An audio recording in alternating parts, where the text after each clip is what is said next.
और कांटों का साई हर राह में चा जाता है।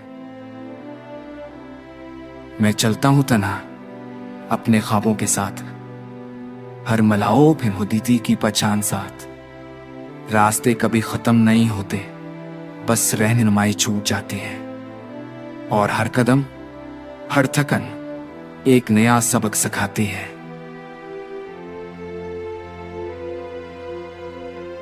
मंजिल की रोशनी दूर कहीं ढलकती है, पर रास्ते की धूप में हर ख्वाब बदलता है।